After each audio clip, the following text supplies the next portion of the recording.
froufrou et dentelle, gadgets et parfums, le cocktail parfait pour une Saint-Valentin coquine.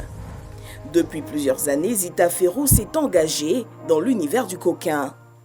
Un lait de minuit aphrodisiaque qu'il va falloir vous passer sur le corps le soir au coucher. Ça fait des sensations, vous voyez un peu le truc. Voilà. Donc c'est juste que pour le soir. Et pour satisfaire une clientèle de plus en plus exigeante, elle a lancé il y a quelques semaines l'un des premiers bars à parfum de la capitale. Une femme va être sexy, sortir la tirerie, la lingerie la plus coquine, mais s'il n'y a pas la bonne odeur qui va avec, en fait sentir bon c'est la base. Un peu plus loin, à la Riviera 2, nous retrouvons Awa Diallo, spécialiste de la lingerie fine. Durant la période de la Saint-Valentin, sa boutique ne désemplit pas. Des clients et clientes de tous horizons, à l'affût d'originalité. Pour moi, être une femme, ça passe avant tout par la lingerie. Je suis venue spécialement pour la Saint-Valentin et puis prendre des choses qui feront leur effet pour la fête. C'est la saison de l'amour, donc elles viennent prendre beaucoup de choses, surtout les accessoires coquins, parce que ce n'est pas vendu sur tous les étalages, donc elles préfèrent prendre des trucs rares, de qualité, parce qu'à cette période-là, les gens dépensent plus dans la lingerie. Entre nuisettes et gadgets, Awa reste aux petits soins de sa clientèle. Elle explique l'importance du coquin dans les couples, une véritable panacée contre la monotonie. Le pire ennemi d'une vie de couple, c'est la routine. Matin, travail, le soir, maison, week-end, les enfants. Il faut lutter contre ça pour réveiller la flamme d'amour qui nous a unis avant les enfants. Et ils sont de plus en plus nombreux à en être consommateurs de ces petits plus qui ravivent la flamme. Les boutiques l'ont si bien compris qu'elles misent sur des conseils et produits de plus en plus attrayants. La fête de Saint-Valentin, ce n'est pas forcément que le rouge. On peut porter quelque chose de sexy, quelque chose de bien pour faire plaisir à son conjoint. Pas forcément le rouge. Pourvu que vous soyez bien, pourvu que vous soyez bien mise et puis vous soyez sexy, c'est le plus important. Le 14 février, c'est la Saint-Valentin. Il y aura comme de l'amour dans l'air.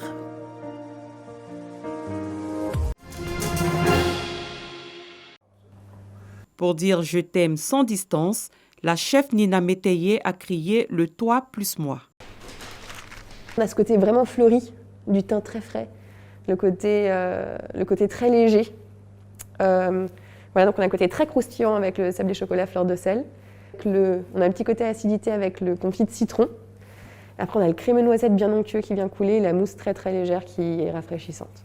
On fait appel à d'autres gens, mais ça coûte une fortune. Un dessert au chocolat pour fêter la Saint-Valentin en oubliant la Covid. En période de Covid, on a envie de s'embrasser, on a envie de se faire des bisous et on ne peut pas. Et c'est vrai que du coup, ça m'a un peu inspiré aussi pour l'idée du bisou de ces deux visages qui vont s'embrasser. Bonjour. Le succès est au rendez-vous. Alors, je connais Nina Métayer de nom, enfin une des meilleures pâtissières au monde actuellement. Et donc je me suis dit pourquoi pas, étant donné que je la suis sur les réseaux, je voyais un peu ses réalisations. Donc c'était la bonne occasion pour offrir, ça fait toujours plaisir d'offrir. Aujourd'hui, avec tout ce qu'on vit, plus de restaurants, etc. et tout, avoir quelque chose d'aussi raffiné chez soi, je trouve que c'est agréable. Ouais, ils sont top. Et voilà, bonne journée. Merci beaucoup, bonne journée à vous aussi. Dans cette pharmacie, dans la commune de Cocody, le produit Fervex sans sucre rangé aux côtés des autres parfums de Fervex. Incriminé depuis le 2 février par une note d'arrêt temporaire de commercialisation faite par l'autorité ivoirienne de régulation pharmaceutique, il est bel et bien disponible dans les rayons. C'est qu'une autre note de rectification rendue le 11 février dernier annule la première, une situation qui suscite de nombreuses questions. À l'AIRP, toujours dans la commune de Cocody, ces deux notes se justifient. En fait, tout est parti d'une alerte qui a été donnée par le laboratoire propriétaire de la marque de ce produit, exploitant de cette marque, qui a lui-même constaté au niveau de l'usine qui fabrique ce produit un défaut de fabrication. Donc face à cet incident qui a été relevé au niveau des chaînes de fabrication du produit, le laboratoire a lancé une alerte. Face à cette alerte, l'AIRP, qui est l'autorité ivoirienne de régulation pharmaceutique, a réagi en émettant cet arrêt, cette suspension de l'autorisation du produit, le temps d'avoir toutes les informations. Maintenant que nous avons la certitude que ce lot n'est pas en Côte d'Ivoire et ne sera pas en Côte d'Ivoire, on a levé l'interdiction. Le Fervex sans sucre, recommandé aux diabétiques, traite les rhinites et le rhume. À la question des risques de l'anomalie découverte, Dr Hassan Koulibaly rassure. Le seul risque, c'est le mésusage de ce médicament. C'est son utilisation en dehors de la surveillance médicale, en dehors du conseil dispensé par les pharmaciennes d'officine, aussi le surdosage qui serait lié à un mésusage par les consommateurs. En dehors de ça, aucun risque n'existe parce que je vous ai dit que les lots qui ont été incriminés dans cette affaire n'ont jamais été commercialisés en Côte d'Ivoire et ne seront jamais commercialisés en Côte d'Ivoire. Le laboratoire, qui est un de nos partenaires, a joué vraiment le franc jeu et il est vraiment dans son rôle de laboratoire pharmaceutique de premier plan. Au Conseil national de l'Ordre des pharmaciens de Côte d'Ivoire, les 2 notes ont également fait effet. L'heure est à la mise au point. Heureusement, la note rectificative est arrivée. Nous avons donc communiqué pour dire à tous les professionnels de garder les lots qu'ils ont en officine, puisque le lot incriminé n'est même pas encore enregistré en Côte d'Ivoire pour qu'il soit disponible dans les officines. Donc, pour nous, le Fervex sachet sans sucre est sur le marché. Le seul problème qu'on craint, c'est que peut-être qu'il pourra avoir une rupture, parce que la fabrication ayant été suspendue momentanément par le laboratoire, il pourra donc se poser un problème de rupture en attendant que la fabrication reprenne. En 2013, le lot de la spécialité Fervex framboise avait été retiré. Selon les spécialistes, ces retraits justifient le sérieux du laboratoire fabricant. En Côte d'Ivoire, ce sont des millions de produits Fervex qui sont commercialisés sous différentes formes.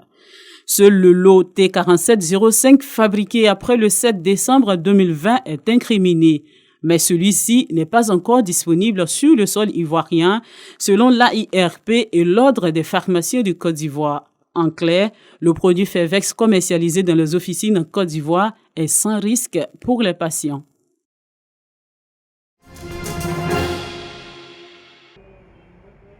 Adopté par l'UNESCO lors d'une assemblée générale de 2012, le 13 février marque la journée mondiale de la radio. L'année 2021 constitue donc la 10e édition. Pour cette 10e commémoration, le ministre de la Communication et des Médias, Sidi Thiomoko Touré, a choisi la ville de Bouaké pour rendre hommage aux hommes des médias et aux auditeurs de la radio. Sidi Touré invite l'ensemble des professionnels de la communication à faire de la radio un outil de paix, un outil qui prône une diversité culturelle et sociale.